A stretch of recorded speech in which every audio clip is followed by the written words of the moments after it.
I just finished working and also just finished sending the church newsletter. And I had a couple of thoughts that I wanted to share, mainly because one, I got a new phone, so I can shoot vertically and it looks like this, which is great. But also because I've been procrastinating. Now, procrastinating is not the word. I just haven't wanted to film enough, and now I do because I need to get back to talking about something really cool that I've been working on. Not really working on. Anyway, four things. It started as three things, it ended up being four things. And it's four things because the last one is the most important of them all, yet it sort of doesn't have a relationship with the other three. So let's just get into it. The first one is if you really want to help people solve your own problems. If you really want to help people solve your own problems. And I put down three things here saying when you solve your own problems, right, you have something to teach, you have less of a burden to people who are supposed to be helping you, and number three, you're a model for others to copy. So if you really want to help people solve your own problems, I'm saying this because we live in a society where arguably most people, if not all, some people want to help others, whether it's politicians, billionaires giving money, parents helping kids, volunteers, whatever it is, right? And I think that we don't realize just how less of a burden we become to other people when we're able to solve our own problems. There are problems that you cannot solve. For example, if you need to buy a phone, you're not going to go and build a phone. Like, I'm not saying things like that. But if there are problems within your vicinity that you can solve and you choose to not solve them, and your focus is on helping people, but you're not solving the things that you could do, it doesn't add up. If you really want to help people solve your problems, A, you get something you can teach them about how to solve their own problems because your problems will probably be similar to what they have. Two, somebody is not also trying to help you, so they can help somebody else who needs the help. And three, people are going to copy what you've done. They're going to learn from you and they're going to be able to run with it. Second thought, you'll never be ready, and it can be a good thing. This and all these thoughts are mainly for me. You'll never be ready and it can be a good thing. I'm saying this because I have the kind of personality, at least for now, it's going to change, where I always try to think through things till the end before I start. And in some cases, it works well. It's good for strategy and planning and things like that. But when it gets crippling, when it gets to the point where you cannot make decisions until you've seen the big picture, it can get really dangerous. And I'm putting three things here. If you know that you'll never be ready, it can be a good thing because less stress. If you know already that, hey, no matter how much I prepare for this, I will only be as good as I can get, and I will find out after I'm done. Less stress. That's number one. Two, a shared human struggle. Everybody is going through the same thing.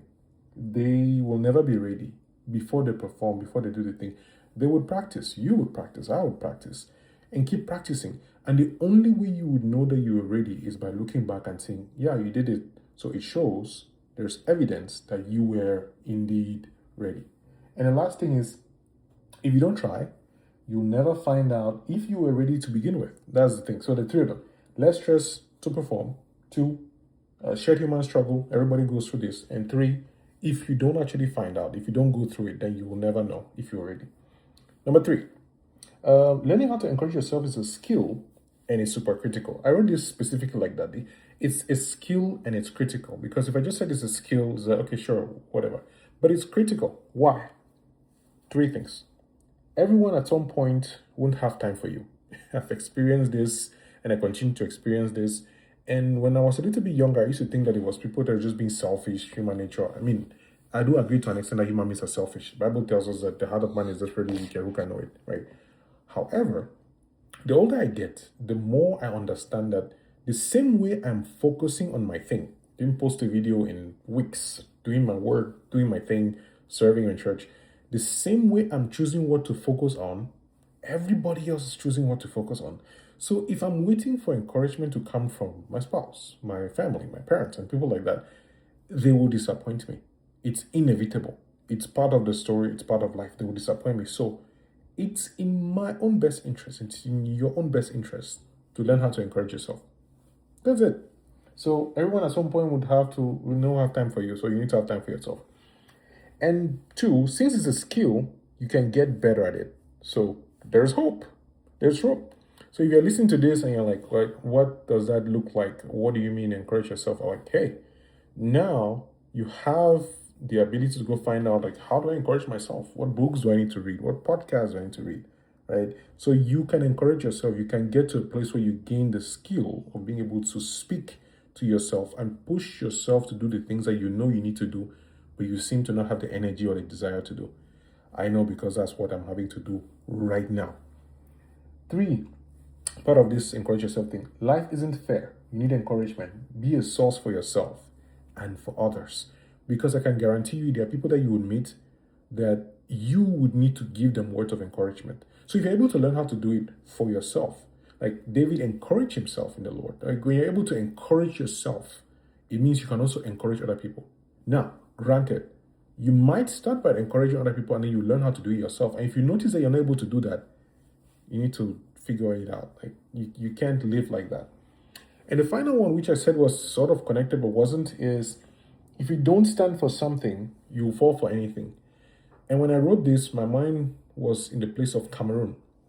So right now, a lot of things are going on in the country, and I just haven't been able to articulate my thoughts yet. Mainly because every single day that I wake up, I'm reaching out or trying to find out how things going on. My parents are back there, my siblings are back there. And as much as I'm here in the US, far away, I just realized just how much I'm connected to the place. Ooh, my screen just came on. I don't know what happened. How much I'm connected to the place, and just how I don't even know how to articulate the feeling that I have. But since it's like it's like if you don't stand for something, you'll fall for anything. As I see Facebook articles, I see blog articles, I see people talking about it, I'm asking myself, do I have to say something? If I do, what do I have to say? And the thought that keeps coming to my mind is, if you don't stand for something, you fall for anything. Because I realize that not speaking truth to power is essentially allowing the power to do what it wants. Now, I'm also very careful because words have power. And I can't just say, oh, this is terrible. And then when somebody asks me, like, okay, what is the solution? I'm like, I don't know, but it's terrible. I don't like that kind of mindset. So I'm still figuring this out. I'm still figuring all of it out. But I could no longer wait for the time that I would have the perfect video. So the first one, let me just tie in, why this all is.